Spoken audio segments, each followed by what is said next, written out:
같이 읽겠습니다. 시작. 그러므로 한 사람으로 말미암아 죄가 세상에 들어오고 죄로 말미암아 사망이 들어왔나니 이와 같이 모든 사람이 죄를 지었으므로 사망이 모든 사람에게 이르렀느니라. 아멘. 원죄는 없다. 한 사람 헤노스 안트로포스라는 제목으로 말씀 나눕니다. 2주 전에 그 창세기 말씀을 나눌 때에 우리가 같이 좀 살펴봤던 그런 부분이지만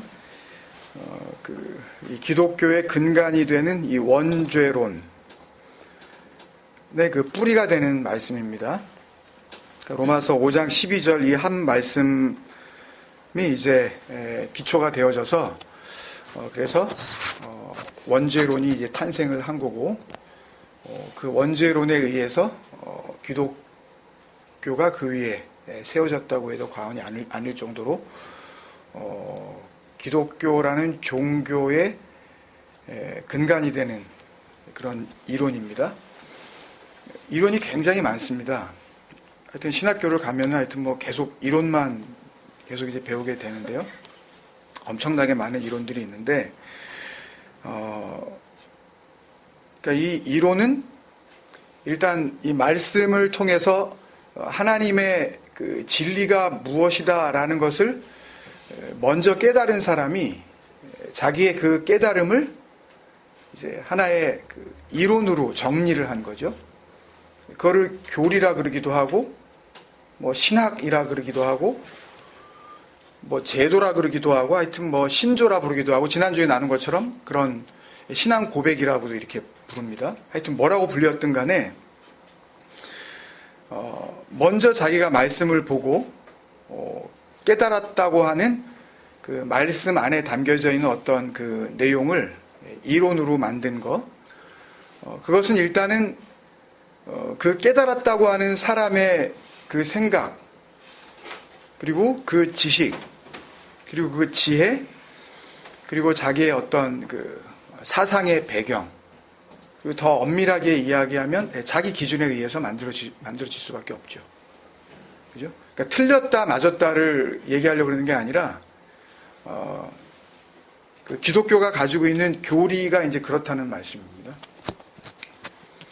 근데 교리는 이렇게 그 말씀을 보고 어떤, 원리를 이제 깨달은 사람이 만들어낸 이론인데, 만들어낸 그 순간부터 그것은 오히려 사람을 가두어 버리는 감옥이 됩니다. 이게 틀이 되어져 버려요. 그러니까 그게 이론화 되어져서 자리를 잡으면 그것을 그 진리라고 믿는 사람들, 그리고 그것이 성경에 나와 있는 핵심이라고 이제 그 믿는 사람들에게 있어서는 거기서 나오지도 못하게 하고 거기에 길들여져서 또 거기에서 나오기를 스스로 두려워합니다. 뭐 망설이는 정도가 아니라 굉장히 두려워해요. 그걸요. 왜냐하면 교리 자체는 교리 안에 있는 것을 선이라 그러고 교리 밖으로 나가는 것을 악이라 그러기 때문입니다. 근데 아무리 성경을 쫓아서 교리가 나왔다고 하더라도 이미 교리 그 자체에는 엄밀한 의미에서 봤을 때 진리와 생명은 거기에 없습니다. 설교도 마찬가지예요. 아무리 설교가 진리와 완전히 부합되는 설교를 한다 하더라도 그 설교 자체가 진리와 생명은 아닙니다. 그러니까 진리와 생명은 그 진리와 생명의 근원이 되는 그 하나님에게로부터 나오는 거지, 어떤 정해놓은 이론이나 아니면 그럴싸한 어떤 설교자에 의해서 나오는 게 아니라는 말씀입니다. 그러니까 교회를 다스리고 그 교회에 나오는 사람들을 움직이는 소위 목회자나 아니면은 그 신학자들이 만든 교리는 종교인은 만들어낼 수 있을지 모르지만 하나님의 자녀는 만들어내지를 못합니다. 왜냐하면 생명이 아닌 것이 생명을 낳을 수가 없기 때문에 그래요. 그러니까 아무리 교리가 생명을 잘 정의하고 하나님을 잘 설명을 했다 하더라도 그 정의는 정의일 뿐이지 생명이 아니기 때문입니다. 그러니까 예를 들어서 자녀는 부모가 낳습니다. 엄마 아빠가 만나야 낳는 거예요. 근데 부모를 아무리 잘 정의를 한다 그래도 그 정의가 애를 낳지는 못한다는 말씀입니다. 그러니까 교리는 진리와 생명을 설명해 보자고 만들어지긴 만들어졌지만 그냥 말하는 것에 그치질 않고 그냥 말을 하고 그 진리를 설명하는 것에 그치지 않고 마침내는 그 진정한 생명을 담고 있는 말씀 위에 서서 그 말씀을 다스리기 시작한다는 말씀입니다. 생명의 말씀이, 그 진리의 말씀이 교리의 질식을 당하는 꼴이 돼버리는 거예요. 오늘날 기독교와 기독교인이라고 하는 사람들이 처한 현실입니다. 그게. 우리가 그렇게 살아왔어요. 교리는 왕이 되는 거고 하나님의 말씀은 그 교리를 뒷받침하는 그냥 보조적 수단으로밖에 안 되는 겁니다. 교리를 흔들면은 큰일 나는 거예요. 바로 이단이 되는 겁니다. 그러니까 뭐 11조가 없다 이런 식으로 만약에 설교를 하면 교리잖아요, 그건요. 11조는 내야 되는 거란 말이에요. 교회 다니는 하나님 믿는 사람이라면. 근데 그게 없다 그러면 그건 이단이 되는 거예요. 십계명은 지키는 게 아니라 복음으로서 우리가 마음에 새기는 거다 그러면 그럼 바로 이단이 되는 겁니다. 왜? 교리를 거부했으니까. 그렇게 돼버리는 거예요. 그러니까 기독교는 교리의 종이 된 지 오래입니다. 그런 의미에서 봤을 때 이것도 또 뭐 돌맞을 일이지만 1517년에 있었던 종교개혁은 개혁이 아닙니다. 그건. 말 그대로 종교가 개혁됐을 뿐이에요. 종교가. 우리는 기독교인이 아닙니다. 여러 차례 말씀을 드리지만 기독교는 종교예요. 교리를 만들어 놓고 도식화시킨 것에 사람들을 갖다가 붙잡아 놓는 그냥 종교라고요. 우리는 하나님께서 구원하시겠다라는 그 예수 그리스도와 그리고 구원이라는 의미에 있어서의 진리를 마음에 품게 되어지는 그 사실을 우리가 마음으로 받아들이는 그 일을 하나님 앞에서 해내고 있는 것 뿐입니다. 이건 종교도 아니고 뭐 어떤 도식도 아니에요. 이건요. 누가 할 수 있는 일이 아니란 말이에요. 그러니까 종교개혁은 실패할 수밖에 없어요. 왜냐하면 그건 생명을 전하는 일이 아니기 때문에 그렇죠. 그러니까 창세기 3장에서 이 뱀과 여자와 남자 그리고 선악과 이야기를 하면서 사실은 이 말씀을 좀 더 시간을 두고 살펴봤어야 되는 그런 본문이에요. 그러니까 2주 전에 그 창세기 3장 6절에서 7절 본문으로 말씀을 나누면서 그 교부 중에 한 사람이었던 이제 터툴리안이라든지 이제 뭐 성자라 그래서 세인트라 그래서 꼭 그 어거스틴 앞에는 성 어거스틴 뭐 이렇게 붙여주죠. 뭐 거의 성자 수준이다, 성인 수준이다 이제 그렇게 보는 건데 이제 그 사람들에게 이어져서 칼빈에게까지 이제 이르렀었던 이런 그 원죄론이 가지고 있는 고대 헬라 철학의 이제 영향 그리고 그 당시 아주 미묘한 종교적인 어떤 상황 이런 것들이 만들어낸 이 원죄론이라는 엉뚱한 이론이 그 이후로부터 이제 로마 카톨릭은 물론이거니와 종교개혁을 이뤄냈다는 개신교 500년이 다 돼가거든요. 2014년이니까 1517년에 마틴 루터가 이제 그 뭐 종교개혁 그 99개 조항 뭐 이렇게 붙여놓고 뭐 이랬던 어떤 그런 일들이 벌어졌으니까 이제 곧 500년이 된단 말이에요.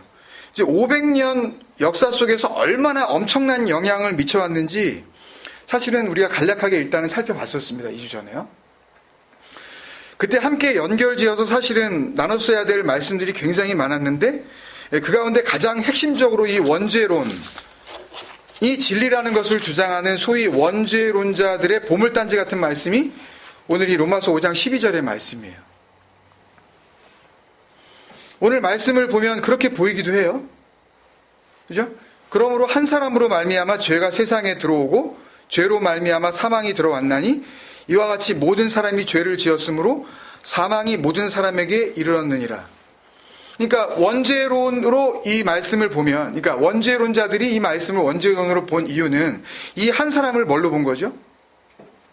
아담으로 본 거죠.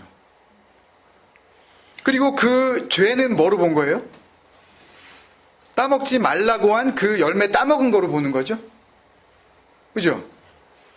그리고 그 당시 세상에 들어왔다. 세상이라고는 결국 아담 하와밖에 없으니까, 온 세상이라고는 그거밖에 없었으니까, 아담과 하와가 그거 따먹었으니까, 그러니까 죄가 세상에 들어온 거죠. 코스모스. 세상이라고는 그 둘밖에 없었으니까. 그렇게 보면. 그리고 그 죄를 지음으로 말미암아 뭐가 와요? 사망, 죽음이 생겼다는 거죠. 그죠? 그러면 이 이야기는 반대로 안 따먹었으면 어떻게 된다는 얘기예요? 죄도 안 진 거고 뭐가 안 들어온 거예요? 사망이 안 왔으니까 어떻게 되는 거예요? 영원히 사는 거죠. 죽지 않았다는 거예요.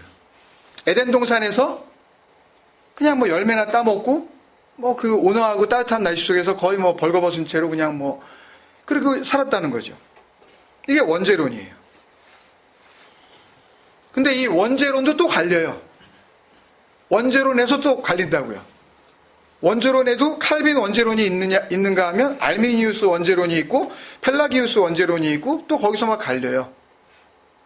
이걸 설명하려고 그러면 이게 이상한 시간이 되니까 그건 나중에 인터넷 찾아보시면 여러분들이 아시는 내용인데, 하여튼 원죄론도 하나로 이렇게 통일되지 못한다고요.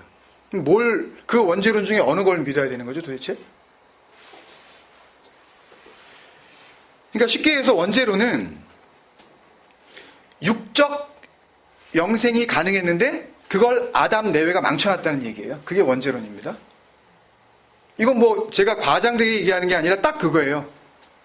육적 영생이 가능했는데 사망이 안 들어올 수 있었는데 죄라고는 모르고 그냥 하나님과 그냥 너무 이렇게 즐겁게 이렇게 그냥 살 수 있었는데 그냥 그 아담 내외가 망쳐놨다는 거예요. 그러니까 당연히 이 원죄론자들, 이게 이렇게 얘기하면 이제는 우리는 거기에 속하지 않고 우리는 거기서 빠져나온 것 같지만 우리가 원죄론자들입니다. 제가 그거였고 여러분들이 그렇게 배웠어요. 교회 다니시면서. 난생 처음 교회를 오늘 처음 나오신 분이 아니라면, 교회를 갖다 몇 년씩 다니셨다면 거의 이 바탕에서 다 우리가 배우고 그렇게 온 거예요. 신학교에서 이거 다 기본이니까요, 이거는. 그러니까 소위 우리 교회는 정통 보수 신학을 표방한다고 하는 교회는 전부 이겁니다. 이 원죄론이 일단은 깔려야 되는 거예요. 그러니까 이들이 얘기하는 에덴 동산을 만드신 하나님의 처음 계획은 뭐였다는 거죠, 그러니까? 그 에덴 동산에서 죄 없이 하나님과 사이좋게 이 육신을 입고 죽지 않고 영생토록 살게 하시는 거였다는 거예요. 원죄론자들의 하나님이 처음 원래 에덴 동산을 창설하실 때의 계획은, 어느 분이나 설교 끝내서 한번 들어보세요. 이 부분을 찾아가지고 한번 들어보세요. 100이면 100다 그렇게 설명을 해요. 아담 때문에 죽으면 어때는 거예요. 그렇게밖에는 설명할 길이 없어요. 그들은.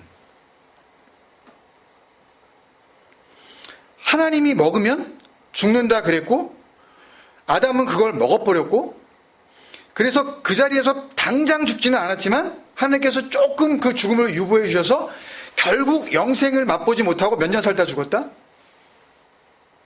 930년 살다 죽었다. 꽤 많이 유보해 주셨다. 그죠? 그러나 죽었다. 그래서 우리에겐 하나님의 구원이 필요한 거다로 설교할 수밖에 없는 거죠. 그죠? 그럼 보세요, 여러분. 우리가 지금껏 배워왔었던 의심조차 해보지 않았었던 그 원죄론, 얼마나 이게 앞뒤가 안 맞는 건지 한번 보시자고요. 어거지인지. 만약 원죄론이 맞다면, 원죄론이 맞다는 이야기는 뭐예요?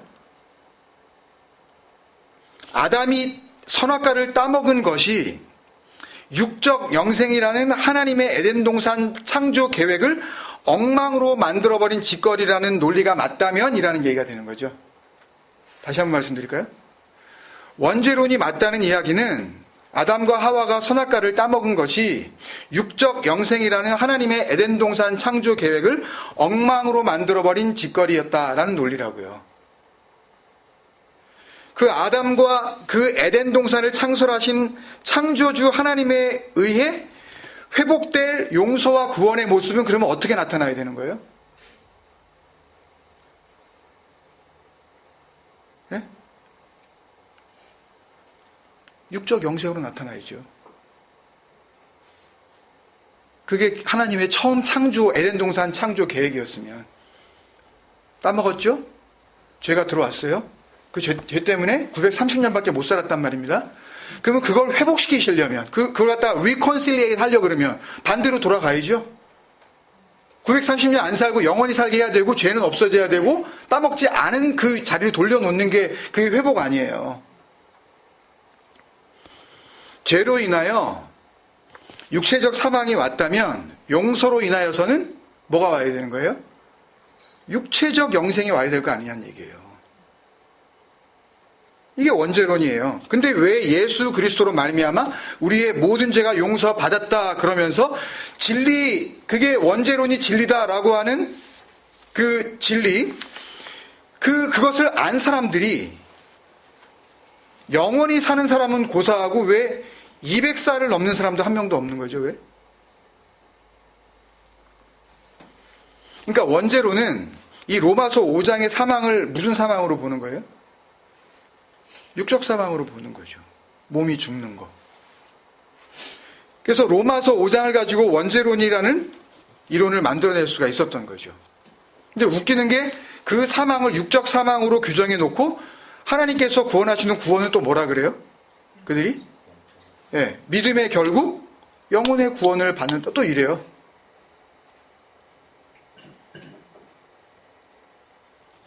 아니, 죄 때문에, 원죄 때문에 아담이 끝없이 살지를 못하고 930년밖에 못 살았으면 이제 예수 그리스도에 의하여 그 모든 죄가 씻겨진 그리스도인들은 일단 1000년, 2000년 이 정도는 살고 있어야 되는 거 아니에요?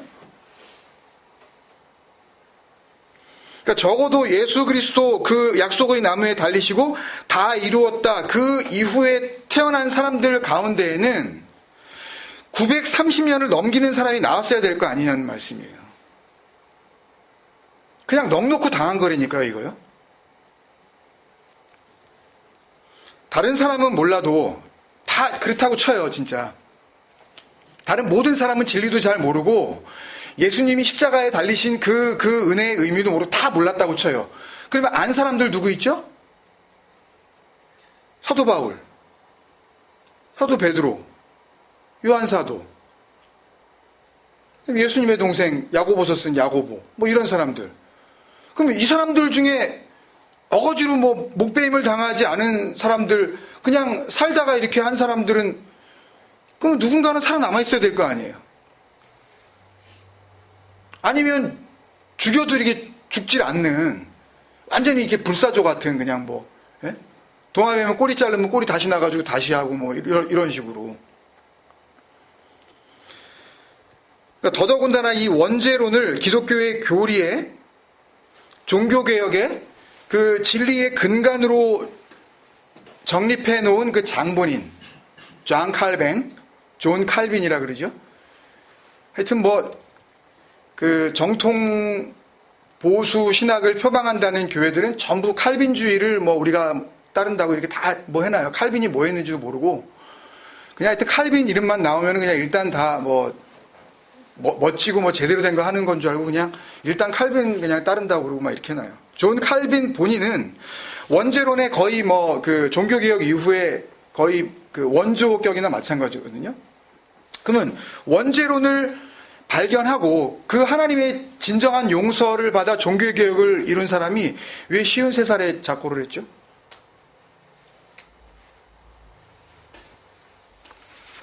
그러니까 하나님의 말씀은 처음부터 끝까지입니다. 이 육적인 우리의 눈으로 볼 수 없는 영원한 생명으로서의 그 하나님의 나라를 약속하고 있는데, 그 천국을 전한다는 세상 교회가 왜 원죄론이라는 재고의 여지도 없는 어리석은 이론에 목숨을 걸고 있냔 말이에요. 이유가 있습니다, 여러분. 그 이유가 있어요. 참 음흉하고 음란한 이유가 있다고요. 그 이유는 거의 2000년 전 이 원죄론이 발동하는 그때부터 종교개혁을 거쳐 지금 바로 오늘 이 순간까지도 똑같아요. 첫 번째는요, 예수를 믿고 모든 사람들이 죄사함을 받았다고 가르치죠. 2000년부터 그래 왔습니다. 종교개혁을 거쳐 로마 카톨릭도 마찬가지고 지금 개신교도 마찬가지예요. 예수 그리스도를 구주로 믿고 우리의 모든 죄가 사함을 받았다 그러지, 뭐 어떤 죄는 사함을 받고 어떤 죄는 사함을 못 받고 이랬다 그래요. 그죠? 안 그러잖아요. 모든 죄를 사함 받았다 그러잖아요. 그랬는데 죄 사함을 받았다고 하는 그 그리스도인들이 어떻게 해요? 또 죄를 짓네? 설명할 길이 없잖아요, 이게. 거룩하게 되었다 그러는데, 이제 순결한 하나님의 백성이 되었다 그러는데 또 죄 짓네? 설명할 길이 없잖아요. 그래서 여기에 나온 게 바로 원죄입니다. 인간은 날 때부터 이 육체를 입고 있는 그 우리의 목숨이 끊어지는 그 순간까지 벗어날래야 벗어날 수 없는 본성적인 죄성이 있다. 그게 바로 아담의 그 죄가 유전적으로 물려져 온 그 원죄다. 원죄 개념이 필요했던 거예요. 그러니까 거기서 그냥 그 설명을 듣는 신자들이, 아, 그래서 그런 거구나. 내 피 속에 그 아담의 죄의 유전자가, 그 피가, 그 더러운 피가 내가 흘러서 그러는 거구나. 뭔지도 모르고 그냥 이렇게 받아들여요. 그러면 원죄는 뭘로도 해결 못하는 거예요? 예? 예수의 피로도 해결 못하는 게 되는 거죠. 근데 그러고 넉넉히 당했어요, 그냥. 두 번째 이유는 기독교 확산이 이루어져야 되고, 기독교로 이렇게 들여오려고 하는 이방신을 믿고 있는 신도들이 있는데, 이 사람들을 그냥 막 이렇게 들어오게 해야 되는, 이 전도를 해가지고 막 확장을 해야 되는 그 이유에서 필요했던 거예요. 다른 종교를 믿는 사람들도 선하게 살려고 그런다고요. 이 기독교뿐만이 아니라, 아니, 어느 종교가, 세상에 어느 종교가 막 살라 그러는 데가 어디 있어요? 다 착하게 살라 그러고, 죄 짓지 말라 그러고, 해코지 하지 말라 그러고 그러죠. 불교라고 안 그러나요? 유교라고 안 그러나요? 부모님한테 효도하라 그러고, 어려운 사람 보면 도와주라 그러고, 다 그러죠. 똑같단 말이에요. 착하게 살라는 그 내용은. 근데 그런 사람들을 전도하려고 밖에 나가봤더니, 그 사람들이 예수 그리스도를 믿으면 죄 용서함을 받는다 그러니까 뭐라 그러냐 하면, 나는 태어나서 지금까지 한 번도 죄를 지어본 적이 없다고 그러는 거예요. 내가 믿고 있는 그 신도, 그 신에 의하여 우리도 죄 짓지 않고 우리도 착하게 지금까지 살아왔다는 거예요. 절대 누구한테 해코지 하지 않고. 그럼 할 말이 없잖아요. 그때 원죄를 이야기하면 효과가 있는 거예요. 다른 어떤 종교들도 이야기하지 않는 아담의 그 범죄함으로 말미암아 우리의 몸 안에 그래도 이게 죄성이 있는 거다. 죄는 안 지어도 그 악한 생각은 하지 않느냐. 예? 그러니까 남을 때리거나 남에게 나쁜 말은 하지 않았어도 마음으로 그 사람을 미워하지는 않았느냐. 예? 가늠하지는 않았어도 어떤 여자를 보고 그런 음탕한 마음을 품어본 적이 있는 거 아니냐. 이렇게 이야기를 할 수 있는 거죠. 그게 다 뭐 때문에 그렇다? 원죄 때문에 그렇다. 그리고 그 원죄를 해결해 주는 게 유일하게 기독교다 라고 전도를 하는 거죠. 막 들어오게 한 거예요. 세 번째는 교회라는 얼토당치 않은, 성경에도 사실은 이야기하지 않는 그 조직과 또 성직자라고 불리우는 이 목회자들의 권위와 또 그들이 통제해야 되는 소위 신자들의 통제 능력을 위해서 원죄론은 꼭 필요했던 거예요. 이게 무슨 말씀이냐면 예수를 믿고 구원받아서 이제는 과거와 현재와 앞으로 지을 모든 죄가 용서함 받은 거라 그러면 더 이상 뭐 할 필요가 없어요? 고민할 필요가 없잖아요. 다 끝났다는데? 과거의 죄도 용서받고 오늘 지금 내가 짓고 있는 죄도 용서받고 앞으로 지을 죄도 용서받은 거라 그러면 더 이상 교회의 역할이 필요 없잖아요. 성직자의 권위도 의미가 없어지게 되잖아요. 다 용서받은 거니까. 그래서 이때 인간은 죽을 때까지 싸워야 할, 죽을 때까지 영적 전쟁을 벌여야 할 그 원죄라는 근본적인 죄의 문제가 있다고 하면 교회도 계속 나와야 되는 거고 설교도 계속 드려야 되는 거고 그 원죄를 누구보다도 잘 다룰 수 있는 그 성직자의 권위에 도전하면 안 되는 거죠. 그러니까 정리하면 이렇게 되는 거예요. 원죄론이 탄생한 첫 번째 이유는 뭐 모든 이유이기도 하지만 원죄론을 주장한 그들이 성경이 그러니까 하나님이 이야기하는 죄가 뭔지 사망이 뭔지 몰라서 그런 거죠. 그러니까 혹 우리 가운데에도 제가 지금 말씀드리는 이 죄와 사망이 뭔지 모르시는 분은요 복음을 아예 모르시는 겁니다. 그러니까 지금 도대체 저게 뭔 소리 하는 건가 싶으시면 그러면은 성경이 이야기하는 하나님과 한 번도 교통되어 본 적이 없는 거예요. 그러니까 잘 들으세요. 이미 전에 하나님께 영광이 되는 죽음 다나토스에서 다 다룬 내용이기 때문에 전 궁금하신 분들은 혹 이 부분에서 내가 해결되지 않은 부분이 있다면 그걸 또다시 뭐 여기서 또 반복할 수는 없으니까 그 부분을 한번 주의 있게 한번 들어보세요. 설교를 잘했다는 이야기가 아니라 그냥 말씀 안에서 그 부분을 갖다가 잘 설명을 해드렸으니까 한번 보시라는 얘기예요. 그러니까 성경이 이야기하는 죄가 뭔지 사망이 뭔지 몰랐기 때문에 원죄론이라는 것이 나온 거고 동시에 이 이유는 오늘날까지 원죄론이 진리인 양 떠받들여져 온 이유이기도 한 거죠. 그죠? 오늘날 교회가 진정한 죄가 뭔지 진정한 사망이 뭔지 설명해 주지를 못한다고요. 그러니까 이걸 헷갈리니까 성경을 제대로 진리 안에서 좀 알려줄 방법이 없는 거예요. 알았다면 원죄론 아니다. 이거는 정말 엉뚱한 사람이 만들어낸 이상한 철학에서 온 거다라고 누군가가 선포를 했었을 텐데 아무도 그러고 나온 인간이 없단 말이에요. 모르죠? 또 어딘가 제가 모르는 사람이 있을 수도 있어요. 그렇지만 우리가 아는 선에서는 그걸 가르쳐준 선생이 없단 말이에요. 결국 원죄론은 말씀 안에 있는 그 진리를 읽어내지 못하고 쓰여진 문자로서의 껍데기를 벗어나지 못하는 그 외식주의와 성경을 새긴 우상으로 섬기는 우상숭배의 산물인 것입니다. 그러니까 사실 오늘 본문 말씀은요, 뭐 원어를 알 필요도 없어요, 이건요. 그냥 조금만, 정말 아주 조금만 주의를 기울여서 읽어보면 이게 원죄론의 근거가 되는 말씀이냐는 둥, 아니면 이게 뭐 아담 이야기라는 둥, 그런 이야기가 나올 수도 없어요. 오늘 12절 말씀 첫 단어가 뭐예요? 그러므로죠.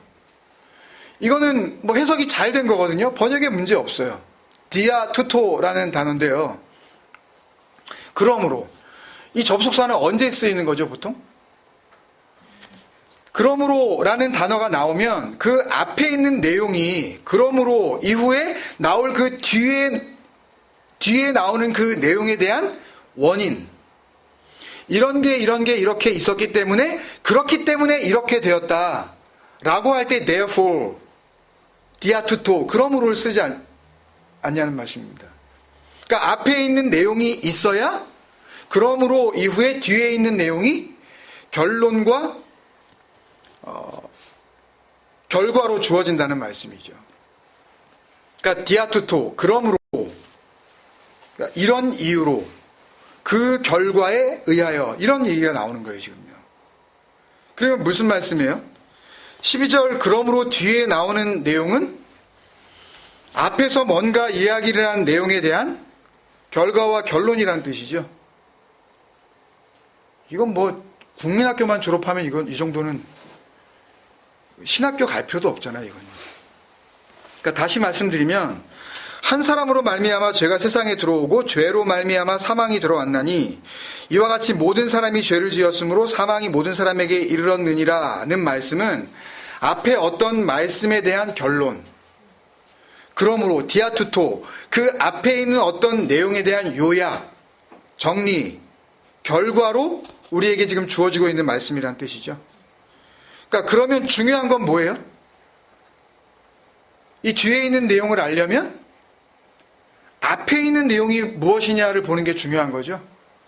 그러니까 언제나 제가 말씀드리지만 성경은 콘텍스트 안에서 그 텍스트를 봐야지, 그러니까 흐름, 문맥 안에서 그 한 문장 한 문장을 봐야지, 한 문장을 뚝 떼어내고서 그걸 갖다가 뭐 하나님이 주신 진리라고 생각을 해버리면, 물론 그런 말씀이 없는 건 아니에요. 근데 굉장히 위험하다는 이야기죠.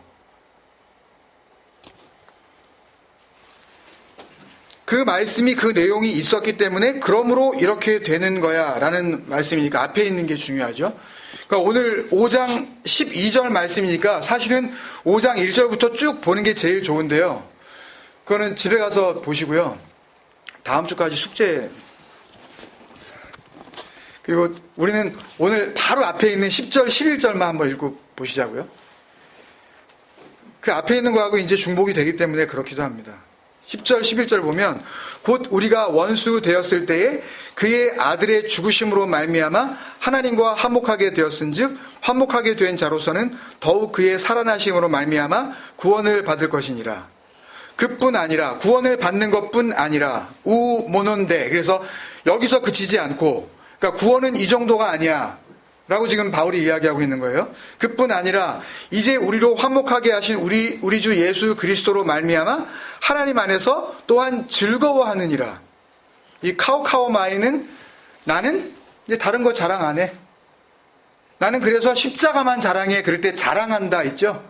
니네들은 육체를 신뢰하니 니네는 할례를 자랑해. 나는 약속의 기둥만 자랑해. 그게 카오카오마예요. 그 즐거워하느니라가 뭐 그냥 즐거워, 뭐 물론 그런 즐거움도 있겠죠. 그러나 하나님 앞에서 내가 내세울 수 있는 게 육체가 아니라는, 그 언약의 기둥만 내가 하나님 앞에 내밀면 된다는 거, 그게 은혜의 핵심이라는 거, 그걸 갖다가 자기는 전한다는 거죠. 그래서 자기는 십자가만 전한다 그러잖아요. 십자가만 자랑한다. 카오카오마이. 나는 그것만 즐거워하는 거야. 그 어원이 유코오마입니다. 기억나시나요? 갑자기 뚝 띄어서 한 단어를 얘기하니까 프로스 유코마이, 프로슈코마이. 기도. 이게 기도예요. 그러니까 또 한 번 말씀드리면요, 기도는 뭐 내가 무슨 내 문제, 물론 기도할 수 있죠. 들어주실 수도 있어요. 하나님이 그거 들어주실 능력이 없다는 말씀이 아닙니다. 그러나 정말 성경이 이야기하는 기도는 이런 거예요.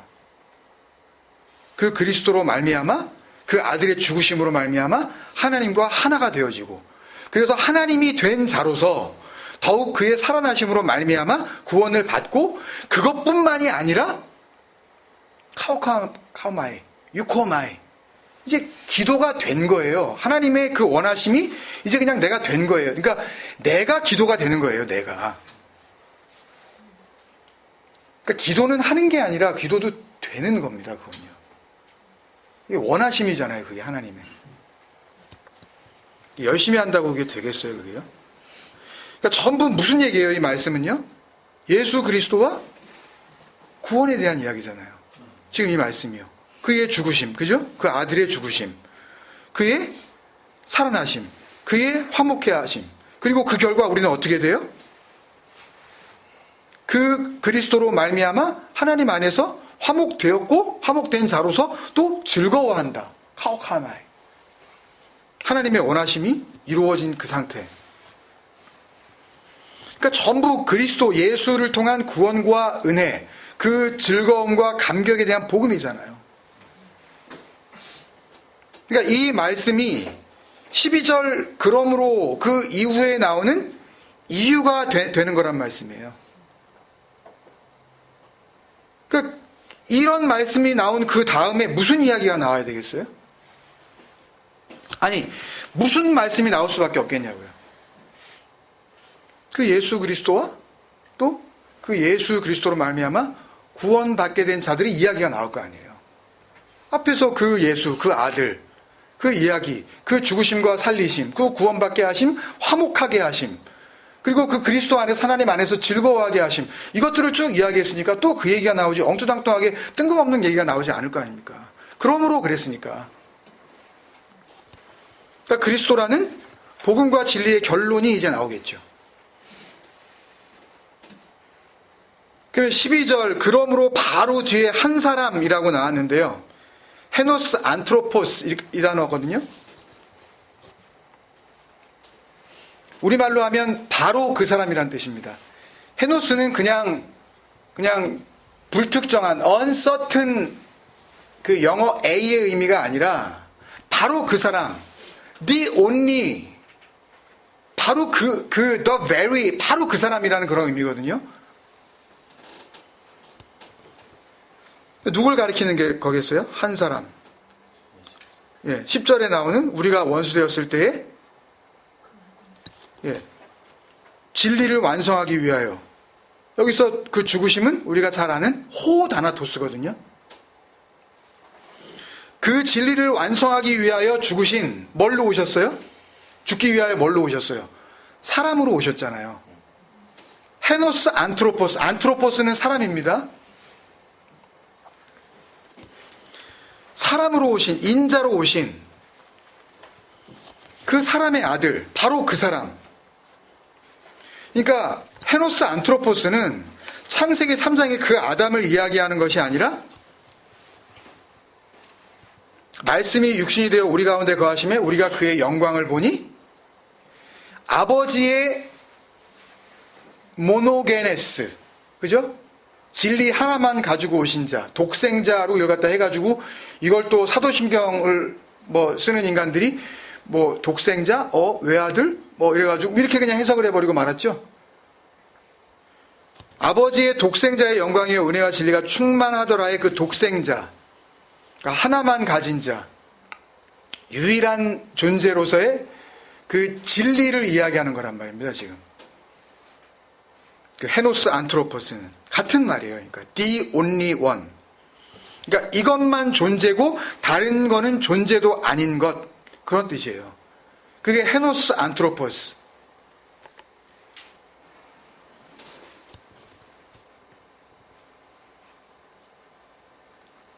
그러니까 12절 말씀은, 오늘 이 12절 본문 말씀은 이 로마서 5장 앞에 나오는 그 6절 말씀, 또 우리가 잘 아는 8절 말씀, 우리가 아직 죄인 되었을 때 그리스도께서 우리를 위하여 죽으심으로 하나님께서 우리에게 대한 자기의 사랑을 확증하셨느니라, 그 이야기들. 지금 그거를 그대로 다시 쓰고 있는 것 뿐이에요, 지금요.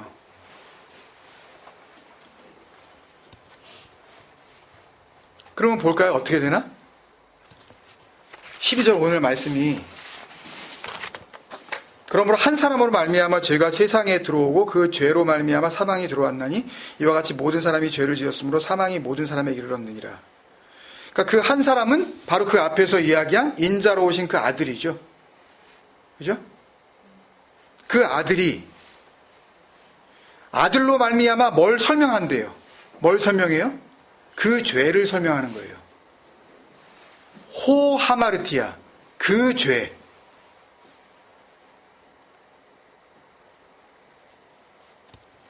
그 죄를 설명하고 그 죄가 세상에 들어온 거예요. 그러니까 다른 모든 죄들 가운데 정말 구원을 얻을 수 있는 그 죄로 오신 거란 말입니다, 지금. 이게 지금 이해가 되세요? 그러니까 더 적나라하게 설명해 드리면 참 오해하실 수 있는 여지가 많지만 그 아들이 그 죄로 오셨다는 말씀입니다. 세상 가운데 오셨다고요. 말씀이 육신이 되어 우리 가운데 거하심에 라는 그 말씀이 그 아들이 죄로 오신 거 아니에요. 육신. 죄 있는 모양으로 그 몸에 죄를 정하사. 로마서 8장 3절에서 이야기하는 그 이야기요. 그러니까 그 아들과 그 죄, 그리고 그 죄의 멸망을 선포해 버리시는 그 사망, 지금 이 이야기를 하고 있는 거예요. 그러니까 로마서는 이래서 어려운 거예요. 그러니까 그리스도라는, 예수 그리스도라는 아주 간단한 복음을 은혜로 받아들이지 못하잖아요. 그러면 이건 당연히 육적 해석으로 덤벼들 수밖에 없어요. 전부 예수의 이야기, 전부 그리스도의 이야기인데. 그러니까 자기 실력을 가지고 덤벼드는 거예요. 말씀 앞에 그냥. 어떻게 보면은 지겹다 그러실지 모르지만 예수와 그리스도밖에 없단 말이에요. 근데 이걸 가지고 신학적인 잣대로 들이대면서 아담을 이야기하고 원죄를 이야기하고 뱀을 끌어다 놓고서 막 이런 걸로 막 이렇게 얘기를 해놓는다고요. 다른 얘기가 있을 수가 없는 겁니다, 여러분. 그러니까 그 아들이 그 호 하마르티아, 하마르티아는 잘 아시죠? 하마르티아. 짝이 아닌 거. 그러니까 그게 남편인 줄 알고 그거 그냥 확 끌어안고 사는 거, 그 인간들. 그 아들이 그 호 하마르티아, 그 죄 자체가 되어 세상에 들어오신 거예요. 에르코마이. 그러니까 내가 너희에게로 간다. 그 보혜사 성령이 너희에게로 온다 할 때 에르코마이, 이것도 설명 다 드렸던 거죠, 옛날에요. 그러니까 그 들어오심이에요. 그러니까 예수가 그 죄의 몸을 입고 이 땅에 들어오신 거예요. 근데 그 죄라는 이름으로 오신 그 분에 의해 그분이 뭘 보여주세요? 사망을 보여주시잖아요. 호다나토스. 그 진리의 완성으로서의 죽음을 보여주시잖아요. 이게 진리의 완성으로서의 죽음이야. 그리고 그 죽음을 우리한테 요구하시잖아요. 내가 이 죽는 죽음을 너희도 죽어야 되는 거야. 근데 내가 대신 죽는 거야. 근데 너희도 죽은 거야.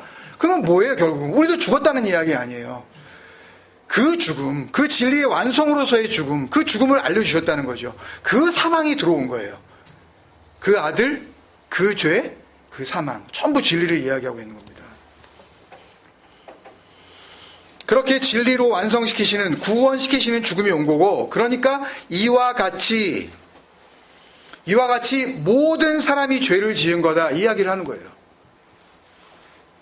그러니까 예수 그리스도가 모든 사람이 지은 죄를 그 죄로 오신 것으로 설명한 거야. 이와 같이 모든 사람들이 죄를 지은 거야.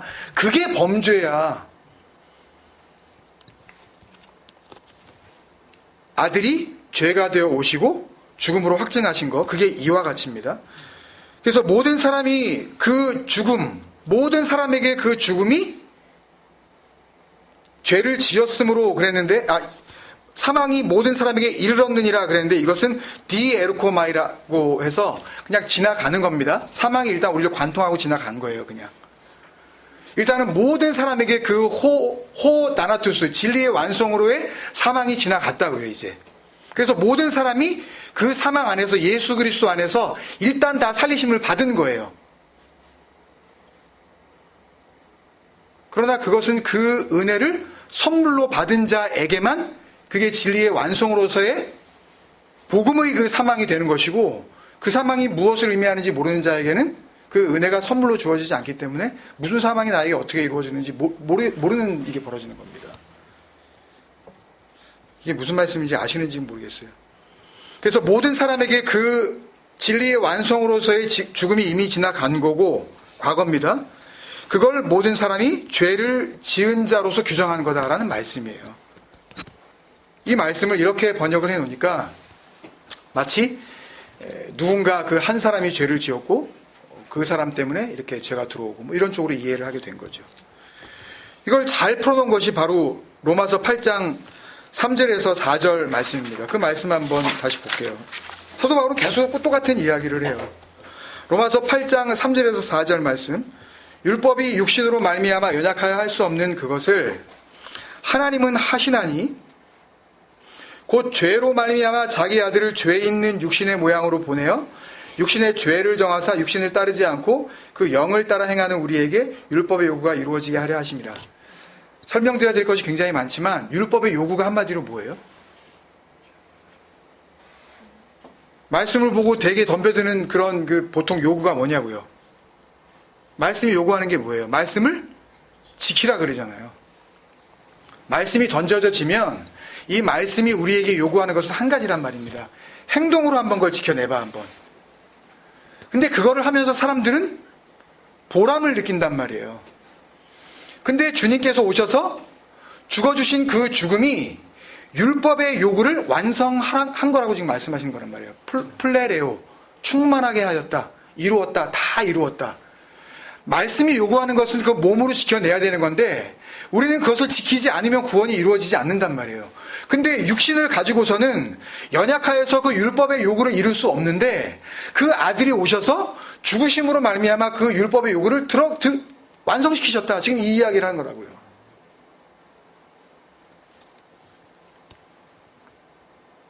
그러니까 오늘 이 로마서 5장 12절의 말씀에는 아담도 없는 거고요. 원죄도 없는 거고요.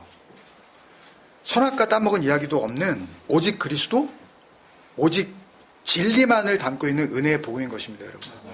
그러니까 성경에는 원죄란 얘기가 없어요. 그리고 그런 죄가 없어요. 그런 식으로 뭘 따먹었다고 그걸 죄라고 하시는 그것이 천년이고 만년이고 대를 이어서 유전하는 죄라는 것은 없다고요, 성경에는요. 뭐 그래도 그걸 믿으시겠다면 뭐 그건 편하신 대로 하세요. 성경에는 오로지 율법의 요구가 의미하는 그 죄, 그 죄를 마치 나의 진리인 양 끌어안을 수밖에 없는 인간의 그 연약함, 그 범죄함을 설명하시려는 예수가 있을 뿐입니다, 여러분. 우리는 그 예수께서 오셔서 그 예수를 통하여서 보여주시려는 그 진리를 알고 그 진리가 주시는 자유와 해방을 누리면 되는 겁니다, 여러분. 그게 하나님 안에서 함께 즐거워하는 거예요.